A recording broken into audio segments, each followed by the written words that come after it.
Swastiastu. Wassalamualaikum warahmatullahi wabarakatuh. Selamat pagi Ibu dosen dan Bapak dosen.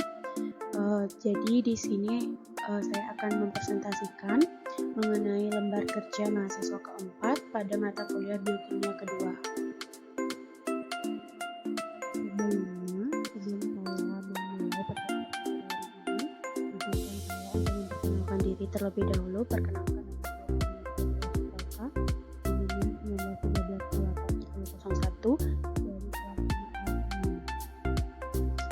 Baik, kita lanjutkan ke pembahasan yang pertama, yaitu transfer elektron terjadi di dalam terdapat bagian-bagian penting yang berperan sebagai pengguna elektron, yaitu kompleks protein 1, kompleks protein 2, kompleks protein 3, kompleks protein 4, ubiquinon, dan sitokrom C. Jelaskan mekanisme yang terjadi pada masing-masing kompleks tersebut.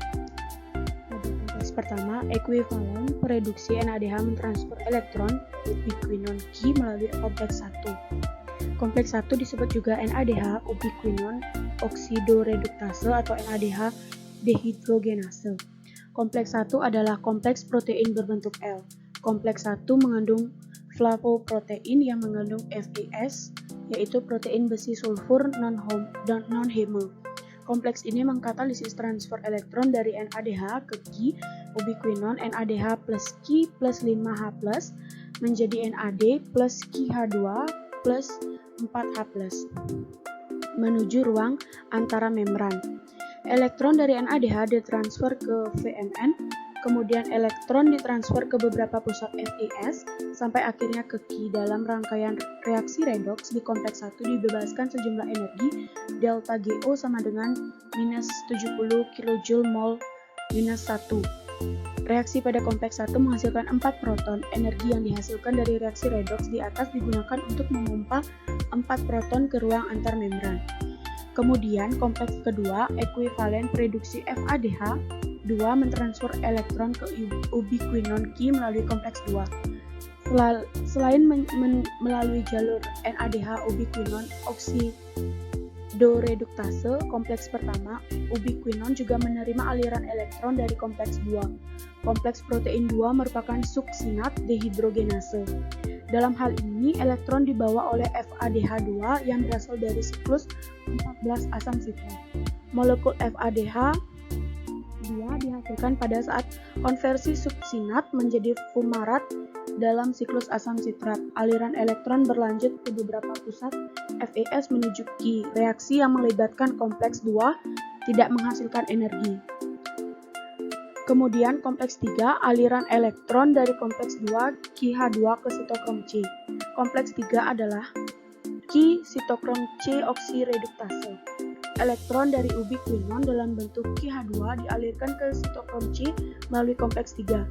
Reaksi yang terjadi adalah QH2 ditambah dengan 2 sitokrom C teroksidasi dan ditambah 2H+ menjadi Q plus 2 sitokrom C tereduksi dan 4H+ dibawa ke ruang antar membran dari reaksi yang melibatkan kompleks 3 dengan 4 proton, dibebaskan energi delta GO sama dengan minus 37 kJ mol minus 1. Ke-4 proton dipompakan ke ruang antar membran dengan memanfaatkan energi tersebut. Kompleks 4, molekul oksigen direduksi menjadi air melalui kompleks 4.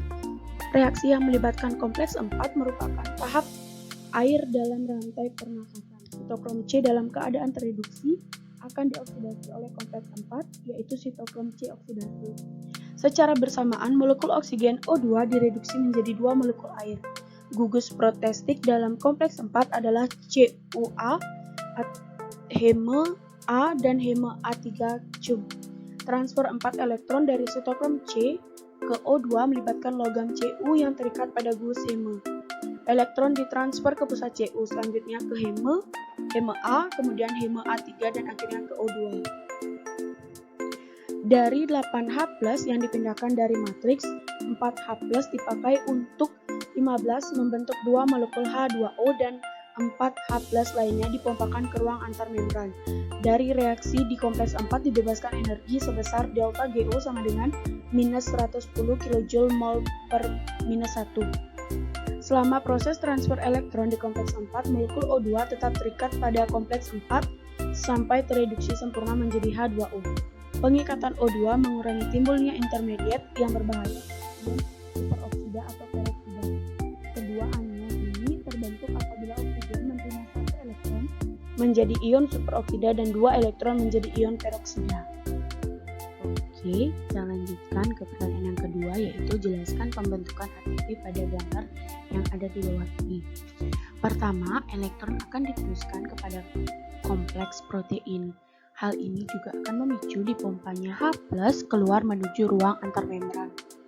Kemudian elektron akan diterima oleh molekul oksigen yang kemudian berikatan dengan 2 ion H+ membentuk H2O. H+ atau proton tersebut akan kembali menuju matriks mitokondria melalui enzim yang disebut ATP sintase. Lewat H+ pada ATP, sintase akan memicu enzim tersebut membentuk ATP secara bersamaan.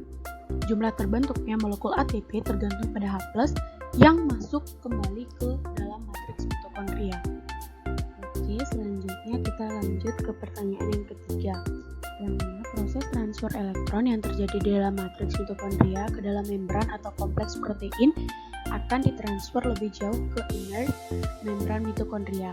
Gambarkan dengan lengkap transfer itu di dalam mitokondria. Nah, di bawah ini sudah ada gambar yang menjelaskan dengan lengkap transfer di dalam mitokondria tersebut. Selanjutnya, nomor 4, hitunglah jumlah ATP dari NADH dan FADH2 yang dihasilkan dari glikolisis, dekarboksilasi oksidatif, dan siklus Krebs. Untuk setiap satu molekul NADH menghasilkan 3 ATP dan setiap satu molekul FADH2 menghasilkan 2 ATP. Nah, pada proses glikolisis jumlah NADH-nya ada 2, dekarboksilasi oksidatif berjumlah 2 NADH, dan pada siklus Krebs 6 NADH. Jadi 10 NADH dikali 3 ATP sama dengan 30 ATP. Sedangkan jumlah FADH2 yang kita dapatkan dari proses siklus Krebs adalah 2 buah molekul FADH2. Jika satu molekul FADH2 akan menghasilkan 2 ATP, maka total ATP yang kita dapatkan dari FADH2 adalah 4 ATP. Jika kita menambahkan 4 ATP yang kita dapatkan dari proses glikolisis dan siklus Krebs, maka total ATP yang dihasilkan dalam proses inspirasi anaerob adalah 2 ATP ditambah 2 ATP ditambah 30 ATP ditambah 4 ATP sama dengan 38 ATP.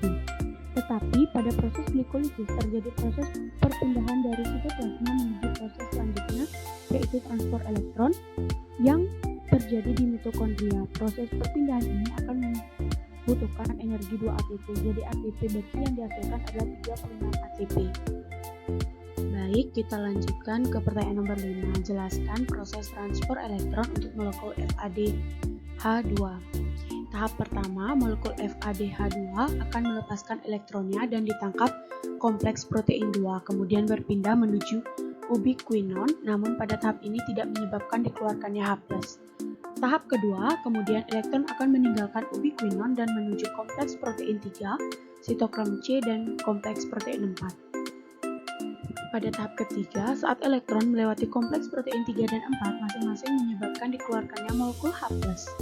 Kemudian pada tahap 4, jadi hanya 2 H+ yang dikeluarkan hingga nantinya masuk kembali melalui ATP sintase dan terbentuk 2 ATP. Nah, pada tahap kelima, di akhir cerita elektron juga akan ditangkap oleh O2 menghasilkan H2O.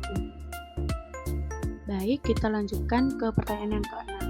Apa yang dimaksud dengan transfer elektron adalah proses terakhir dari respirasi aerob, di mana akan dihasilkan ATP dari NADH dan FADH2, hasil dari glikolisis, dekarboksilasi oksidatif, dan siklus Krebs.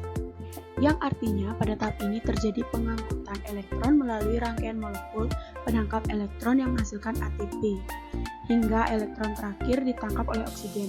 Sistem transfer elektron ini terjadi di membran dalam mitokondria. Pada akhir sistem transfer elektron, terjadi penangkapan elektron oleh oksigen untuk membentuk air.